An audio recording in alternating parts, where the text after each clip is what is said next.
काय प्रकार आहे? स्वारगेट बसस्थानकात एका 26 वर्ष तरुणीवर लैंगिक अत्याचाराचा प्रकार घडला.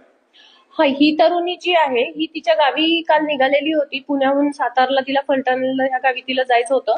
त्यासाठी ती स्वारगेट बस स्थानकामध्ये थांबलेली होती सकाळी 5:30-5:45च्या दरम्यानच्या वेळेला. आरोपी जो आहे तो तिथं आला, ती बसलेली होती तिथं. आणि त्यावेळेला त्यानं तिच्याशी ओळख करून घेतली आणि गोड बोलून म्हटलं की ताई कुठं चालली तू? तर त्यावेळेला तिनं सांगितलं की मी फलटणला चालली आहे. तर तो म्हटला तिला की फलटणची बस तर तिकडे लागलेली आहे, तू इथं काय करते? तर ती म्हटली की बस इथंच लागते म्हणे सातारच्या सगळ्या. तर म्हटलं नाही म्हणे, ती बस रात्रीची लेट झालेली आहे, ती अजून तिथंच आहे आणि तू जा पटकन, चल मी तुला बसवतो म्हणे. असं गोड बोलून तिला तिथून घेऊन गेला तो.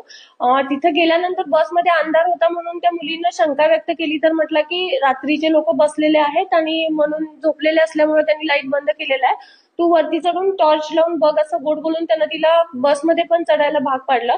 आणि ती बसमध्ये चढल्यानंतर त्यानं दरवाजा लावून घेतला आणि तिच्याशी अतिप्रसंग केलेला आहे. आणि त्याच्यानंतर ती मुलगी बसमधून उतरून परत दुसऱ्या बसने तिच्या गावी चाललेली होती. मग रस्त्यात मध्येच ती थोडं तिच्याशी मित्राशी बोलली आणि मित्रांना सांगितल्यावरून ती स्वारगेट पोलीस स्टेशनला कंप्लेंट द्यायला आली. ती आल्यानंतर आम्ही इमिजिएट तिची कंप्लेंट दाखल करून घेतलेली आहे.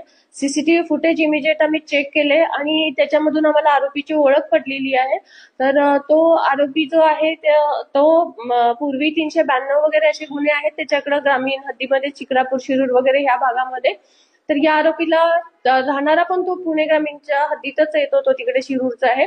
तर त्याला पकडण्यासाठी कालपासून आमच्या जवळपास 8 एक टीम क्राईमच्या आणि झोनच्या अशा दोन्हीच्या जवळपास 8 एक टीम हे करतायत. डॉग स्पॉट वगैरे नेऊन पण आरोपीचा तिथे शोध घेण्याचा रात्री पण आम्ही प्रयत्न केलेला आहे. आणि वेगवेगळ्या ठिकाणी जिथं जिथं त्याच्या ह्याच्यावरून माहिती मिळते आम्हाला, तशा आमच्या टीम त्याचा शोध घेत आहेत. पण घटना किती वाजता घडली आणि हा प्रकार घडला तर चुकून नव्हतं त्या ठिकाणी? ऍक्च्युली बऱ्यापैकी बस स्टँड मध्ये लोक पण दिसत आहेत सीसीटीव्ही फुटेज मध्ये वगैरे. तिथं त्या मुलीच्या शेजारी पण एक व्यक्ती बसलेली होती. त्यावेळेला ती व्यक्ती तिथून नंतर उठून गेलेली होती. आणि ओव्हरऑल सीसीटीव्ही फुटेज पाहिलं तर तिथं लोक दिसून येत आहेत. आरोपीचं काही रेकॉर्ड आणि याच्यात असे काही गुन्हे केले? अशा गुन्ह्यांचा त्याचा अजून रेकॉर्ड मिळालेला नाहीये, पण चोरीचे वगैरे गुन्हे आहेत त्याच्यावरती, चेन स्नॅचिंगचे वगैरे असे गुन्हे त्याच्यावरती आहेत, हे रेकॉर्ड करून लक्षात आलेलं आहे. परंतु हा स्वारगेटचा बसस्थानक परिसर वर्दळीचा असतो, नेहमी त्या ठिकाणी गर्दी असते. त्या पीडित तरुणीनं हा संपूर्ण प्रकार होत असताना कुठला विरोध करणे किंवा काय आंदोलन केलं? तसं तर अजूनपर्यंत तपासात दिसून आलेलं नाहीये. फक्त तिने गाडीतनं उतरल्यानंतर एक जणाला हे सांगितलेलं होतं की हा माझ्याशी वाईट वागला, पण त्याने तिला सांगितलं की लोक वाईटच असतात, दुर्लक्ष करून तू तुझ्या घरी निघून जा असं सांगितलं, असं तिचं म्हणणं आहे. परंतु बाकी काही मोठ्या प्रमाणावरती आरडाओरडा केल्याचं दिसून नाही आलेलं. तिने तक्रार कशी दिली?